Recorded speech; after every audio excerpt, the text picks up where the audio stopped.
নমস্কার বন্ধুরা। একঘেয়ে ভোলা মাছের ঝাল খেতে তো ভালো লাগে না, তাই আজকে আমি একটু নতুনত্ব করে বানাবো। তার জন্য মাছগুলোকে ভালো করে ধুয়ে 1 চামচ নুন আর হলুদ মাখিয়ে নেব।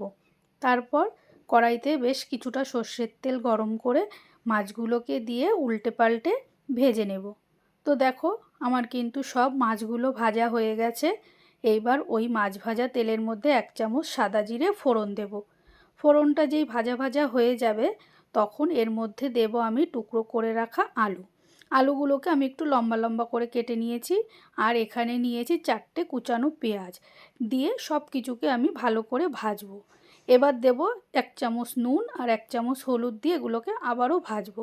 তো দেখো, আলু আর পেঁয়াজটা কিন্তু ভাজা হয়ে গেছে।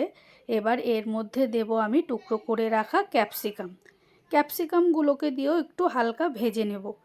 তো দেখো, এগুলো সব ভাজা হয়ে গেছে। এবার এর মধ্যে দিলাম 1 চামচ আদা, রসুন, কাঁচা লঙ্কা বাটা আর 1 চামচ মতন লাল লঙ্কার গুঁড়ো। আর মশলার বাটিটা ধুয়ে একটু জল দিলাম, দিয়ে এটাকে ভালো করে কষিয়ে নিয়েছি। তো দেখো, মশলাটা কিন্তু কষানো হয়ে গেছে। এবার এর মধ্যে দেব আমি পরিমাণ মতন জল। জলটাকে দিয়ে ভালো করে একটু নাড়িয়ে চাড়িয়ে দেব। দিয়ে ওপর থেকে আমি সব মাছগুলোকে একটা একটা করে পাতিয়ে দেব। তারপর একটা ঢাকনা দিয়ে ঢেকে আমি 10 মিনিট মতন রান্না করে নেব। 10 মিনিট পর ঢাকনাটাকে তুলে দেখো, ঝোলটা কিন্তু ফুটে গেছে। আমি একটা হাতা দিয়ে ঝোলটাকে এরকম ওপরে করে একটু নাড়িয়ে চাড়িয়ে দেব।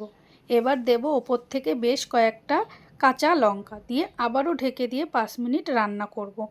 তো দেখো, 5 মিনিট পরে আমার কিন্তু ঝোলটা পুরোপুরি রেডি হয়ে গেছে, আর লঙ্কাগুলোও সব সেদ্ধ হয়ে গেছে। তো বন্ধুরা, তোমাদের এই ভোলা মাছের রান্নাটা কেমন লাগলো আমাকে অবশ্যই কমেন্ট করে জানিও। আর যদি তোমাদের ভালো লেগে থাকে, অবশ্যই একটা লাইক ও সাবস্ক্রাইব করে দিও।